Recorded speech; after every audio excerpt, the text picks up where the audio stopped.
Endnight Games, the creators of The Forest and Sons of the Forest, broke the survival community. Forest 3, their new game, is throwing out the franchise playbook by trading primitive isolationism for a full-blown space setting. A closer look will show how the new lore changes the entire survival loop as we know and love.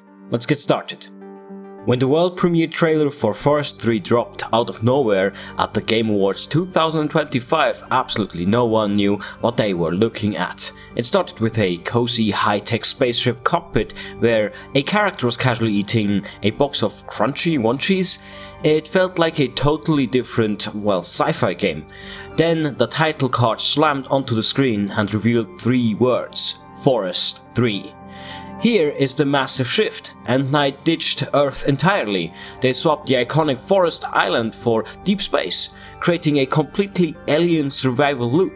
Today we are analyzing the hidden engine mechanics and the deep lore to explain why this shift changes everything. First I want to look at what exactly happens in those chaotic 2 minutes of footage. The trailer opens with alarms blaring inside the ship. Suddenly the spacecraft is violently ripped through a wormhole or a portal of some kind, crashing directly into a foggy, atmospheric alien world. This is an immediate aggressive narrative departure. In The Forest and Sons of Forest, the second game I didn't really play, but I just watched playthroughs. But you survived on Earth, slowly stumbling upon bizarre underground labs and ancient artifacts. The sci-fi element functioned exclusively as a late-game plot twist.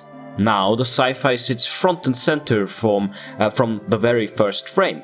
Instead of lush green forests, the environment looks like a contaminated, hazardous swamp where gravity, weather and sound behave differently, and there's also monsters, apparently weird, creepy horror monsters. There's no sun, at least not from the footage that we saw, and the planet actively resists your presence. Some fans online already complain that this steps too far away from the core identity of the original games. From a game development perspective, it makes perfect logical sense, and I am pretty much down for it.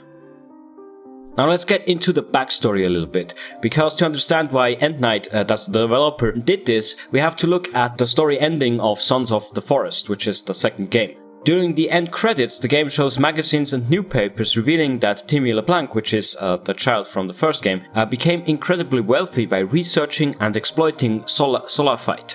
I don't know how to pronounce this. That's, this kind of sci-fi ore inside this universe. And sometime in the 2030s, Timmy discovered a brand new island containing the largest solafite deposit ever found.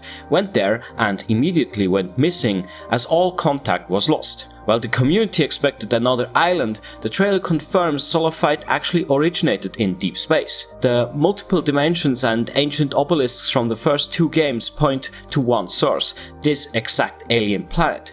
Endnight designed this mainline sequel as a direct journey straight to the birthplace of these mutations. You can even see on a drawing stuck to the spaceship wall, there's a note reading, "Daddy has gone to space." Endnight is setting up a probably completely new cast, but the shadow of the LeBlanc family, their legacy is heavily baked into the background, and maybe even this person is a descendant of them. Like that would make sense.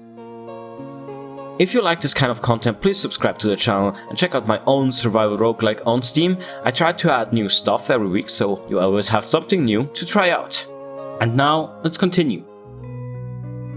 As a hardcore sci-fi fan myself, looking at how Endnight adapts their core idea to a futuristic setting is actually very fascinating.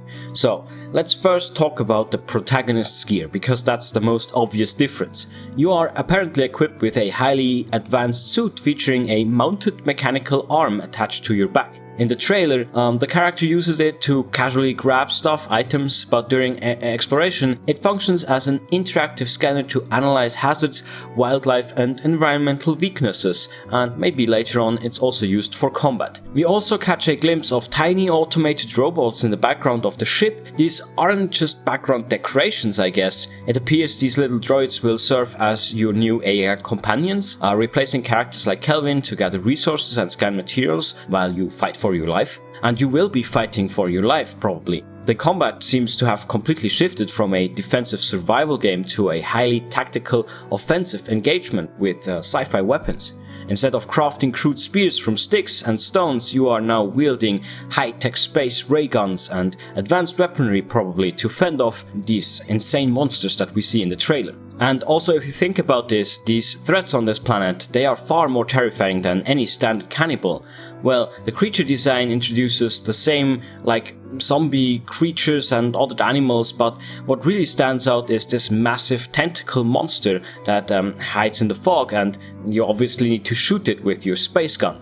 What I would assume is that Endnight is going to heavily upgrade their enemy AI, and these predators will probably not run at you blindly. They are built to actively ambush, coordinate attacks and flank your positions, very similar to like the cannibals did, with different behaviors depending on the monster. And this also would mean that base building will have to completely evolve, especially in this sci-fi setting. While the trailer hasn't showcased detailed construction footage yet, structural systems are obviously expected to return, and with a massive sci-fi twist. Traditional defensive walls might now be obsolete, and perhaps the player must now engineer pressurized defensive fortresses capable of protecting you from not only the enemies, but also from environmental hazards that we are most certainly going to see.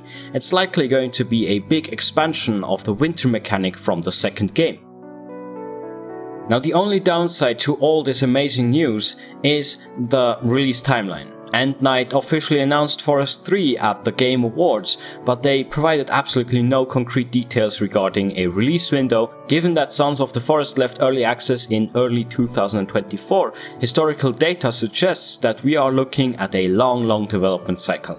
Realistically, we are likely not going to see a deep alpha gameplay until late 2026 or 2027 even, meaning a full launch is easily years away, but I could be wrong about that. Endgame has a proven track record of delivering masterclasses in atmosphere and dread, which are, to be honest, a little bit too heavy for me, so taking a massive gamble on a cosmic horror setting, which is more to my liking, might just be the exact shakeup the series needs. Anyways guys, what do you think? Is a sci-fi alien swamp a brilliant evolutionary step, or has the game completely lost its identity? Drop your theories down in the comments below. This was OpenSplit, Code and Chat, thank you so much for watching, and I will see you in the next one. Bye!